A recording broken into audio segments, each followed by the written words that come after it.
Hello, Scorpio, Sun, Moon, Rising, and Venus signs. Kamusta kayo? Sana po nasa mabuti kayong kalagayan. Welcome back po sa Star Tarot. Kung bago kayo rito, welcome din kayo. Thank you for your support.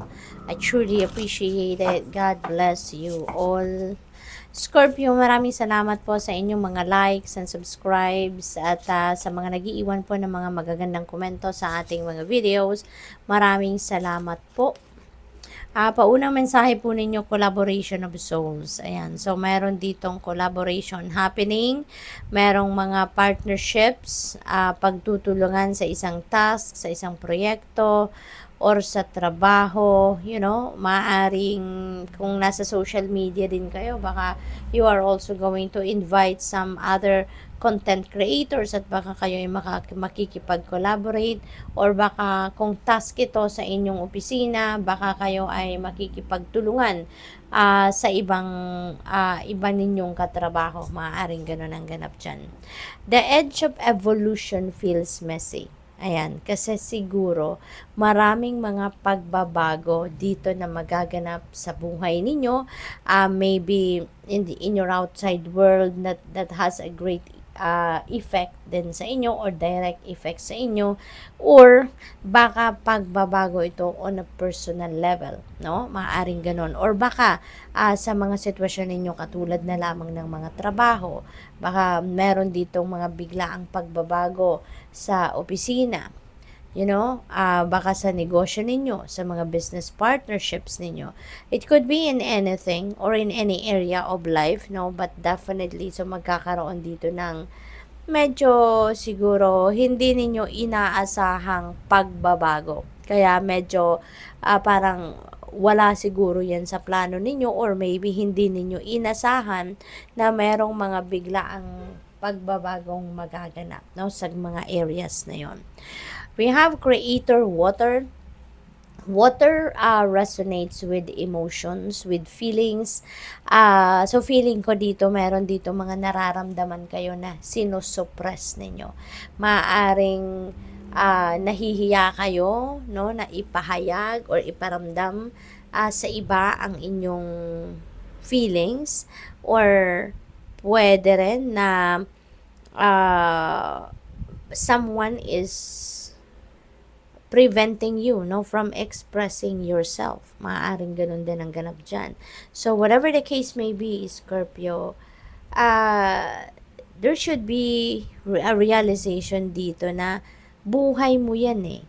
Nararamdaman mo yan, no? Kaya, as much as possible, ilabas mo, put them into words para mas maintindihan ng mga tao.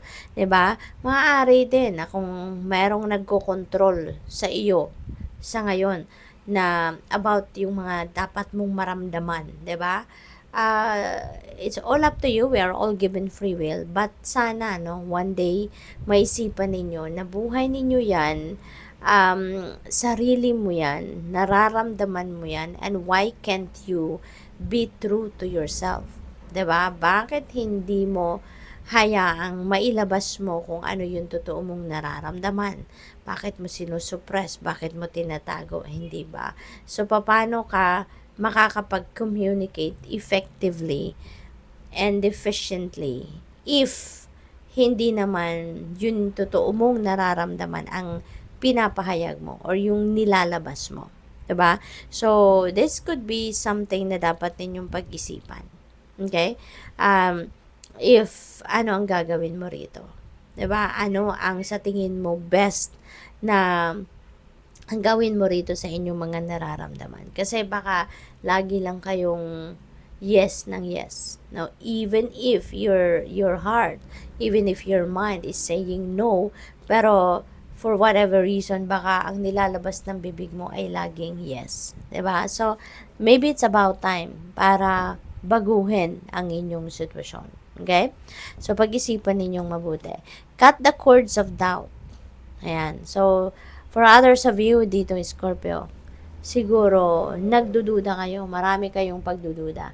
Maaring pagdududa yan sa sarili ninyo, pagdududa sa inyong mga kakayanan, pagdududa sa iyong mga plano, no? Or pagdududa sa inyong mga ideas. So, it's about time na to cut the cords. Kasi otherwise, kung lagi kayong merong pagdududa sa kung ano pa man, lalong-lalo na sa mga plano ninyo, sa mga skills, talents, and gifts ninyo, it will hold you back.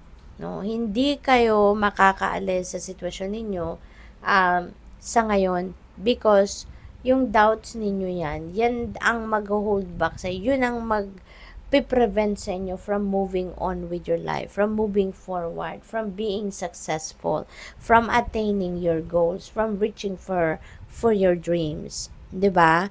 Kaya pag-isipan po ninyong mabuti, Scorpio. Okay? Pag-isipan ninyong mabuti. Ano yung epekto, 'di ba?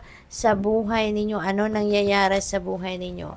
Ngayong punong-puno kayo ng doubts, punong-puno kayo ng fear, siguro, 'di ba? Or hindi ninyo na-express yung sarili ninyo, what is happening? So, maybe it's time for you to re-evaluate your situation sa ngayon para makita ninyo kung ano yung change na kailangan ninyong gawin para mas maging maganda ang buhay ninyo. Mas maging mag-improve ang quality of life ninyo. We have number 5, financial and material changes. Ayan, so meron ding mga pagbabagong nagaganap pagdating sa pera. Feeling ko dito, restricted ang iba sa inyo dito. Siguro hindi kayo malayang gumastos, hindi kayo malayang bilhin ang mga gusto ninyong bilhin, hindi ninyo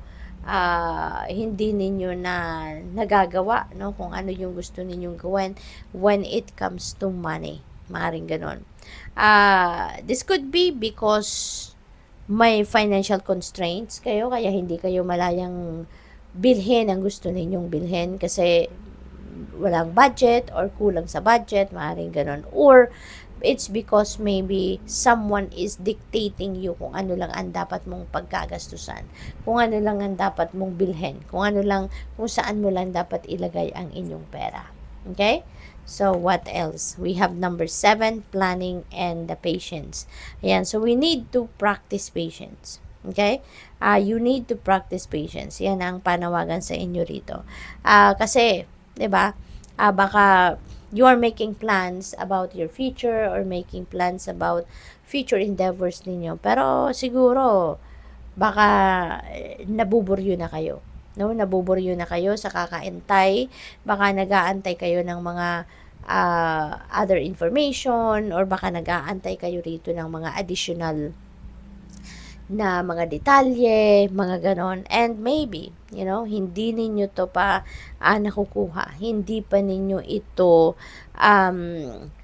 hindi pa ninyo hawak, no? Kaya siguro parang nabuburyo kayo, naiinis na siguro ang iba sa inyo. That's why you need to practice more patience.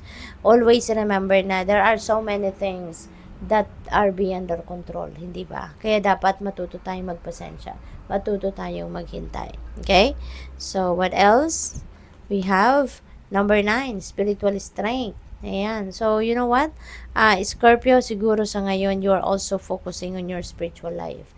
Siguro din sa ngayon, mas you're having a greater awareness and understanding na, no, of the human psyche, of your relationship with God, your relationship with yourself, no? So siguro sa ngayon, mas nagkakaroon kayo ngayon ng mas malalim na pag-iintindi, no, about that situation or about that thing sa buhay ninyo.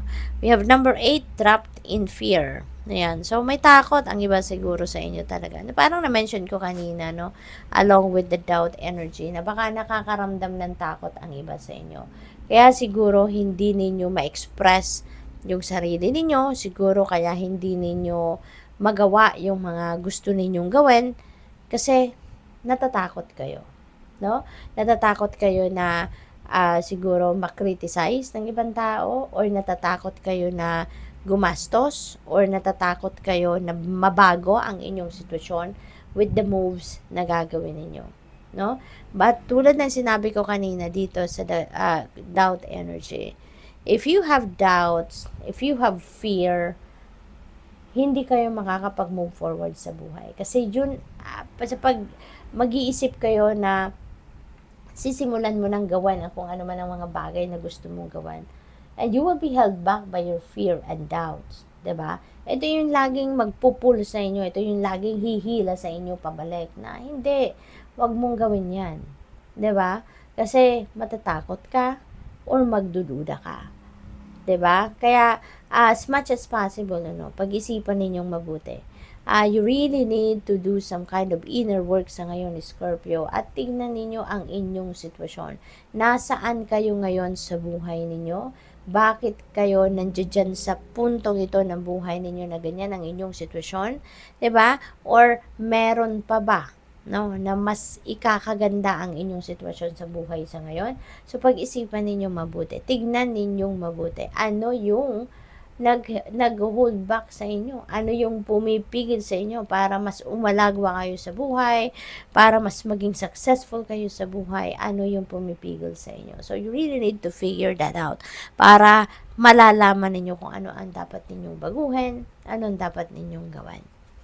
We have foundation and achievements. Ayan. So, for others of you, Scorpio, panahon din ito ng paglelay ng solid foundation, sa mga major areas ng buhay ninyo. Katulad nito, parang ito ay about pamilya, this is family, maybe papunta sa isang bahay, so siguro nagsisimula kayong mag-establish ng isang masayang pamilya, buhay, relationships ninyo sa bawat isa sa pamilya at buhay pamilya. Okay? So, maaari din na may mga achievement kayo rito. Baka personal achievements ito or achievement ng inyong pamilya. So, good luck sa iyo. Thank you for watching. Love and light. Namaste.